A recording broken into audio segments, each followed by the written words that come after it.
Josemaria Escriva is known as the saint of ordinary life. It was Escriva who founded Opus Dei, meaning the work of God, on the principle that people can find God right in the middle of their everyday lives. Yo no he fundado el Opus Dei. El Opus Dei lo ha hecho, es cosa del Señor. Yo no he sido más que estorbo. ¿Está claro? Josemaria had a powerful vision that deep spirituality could infuse every aspect of people's lives, and they could love and serve God in their everyday work, with their families and in their friendships. Tú y yo debemos ser rebeldes de los otros, de los que dan soluciones. Soluciones de justicia y soluciones de caridad. Soluciones de cristiano. He was a priest who spent his life teaching ordinary people that living for God is not just for priests and nuns. Sed santos como es santo mi Padre Celestial. Y eso no lo dice solo a los que llevamos estas cosas, ¿eh? Dice a todos, a todos.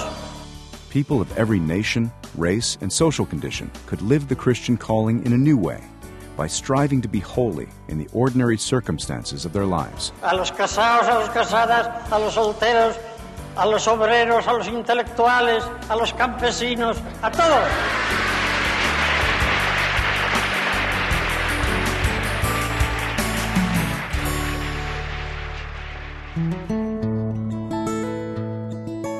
Josemaria Escriva's openness to the will of God began at an early age.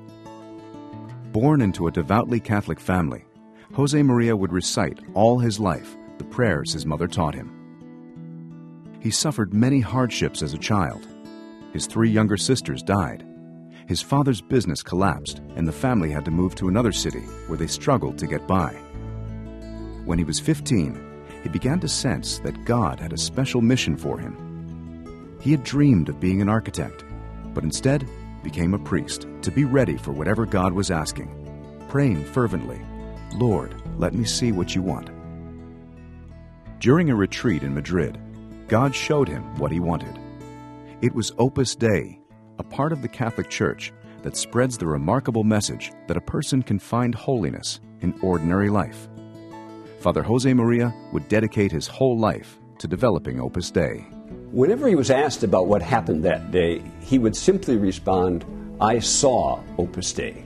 But I think it's clear that from that very moment, he understood that ordinary Christians were called to holiness in their work and in the middle of the world, and that he was called to start an organization that would spread that message.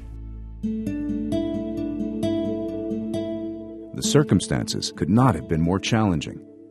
Escriva was a poor, unknown priest, no financial resources, helpers, or patrons. 1930s Spain was boiling with anti-clericalism. Priests were under attack. Churches and convents were burned. Nevertheless, relying on the power of prayer, he set out on a search for people who could understand his message and dedicate their lives to spreading it. Surrounded by political turmoil, which was often violent, Escriva refused to take sides and taught his followers to understand pluralism and to love and respect freedom. Growth was slow. After 8 years, less than 20 people had joined Opus Dei. Then, war broke out.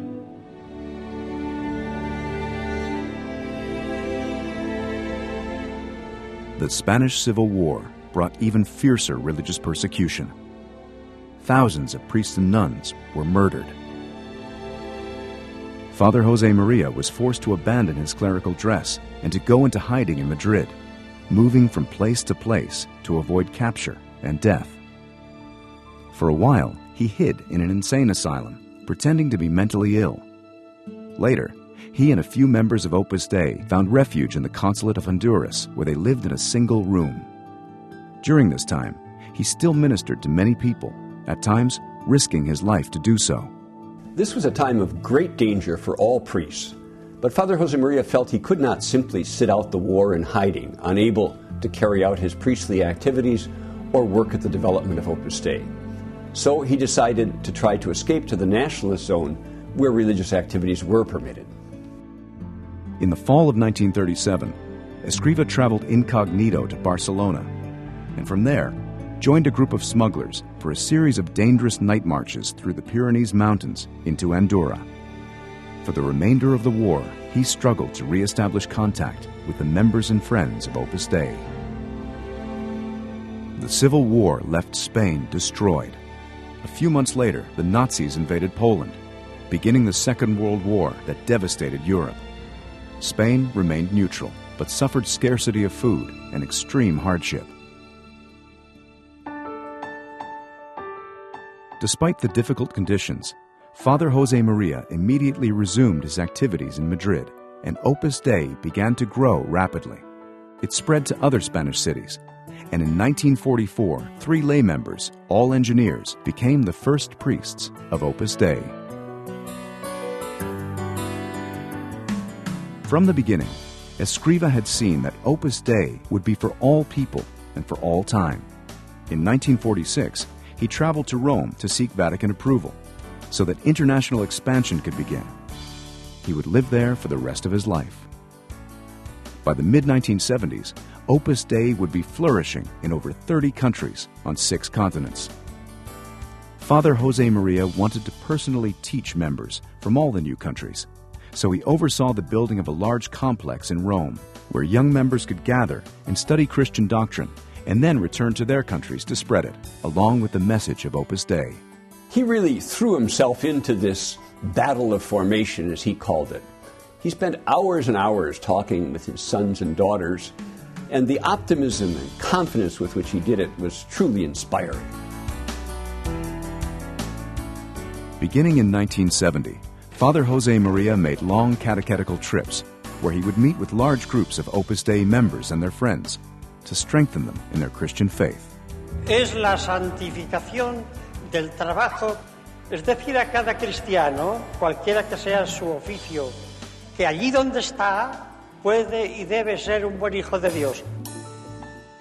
On June 26, 1975, he died suddenly of a heart attack and was buried in the Church of Our Lady of Peace in the central headquarters of Opus Dei in Rome. Immediately, people around the world began to pray to him for all their needs. On October 6, 2002, before an enormous crowd in St. Peter's Square, Pope John Paul II declared him to be a saint, referring to him as the saint of ordinary life.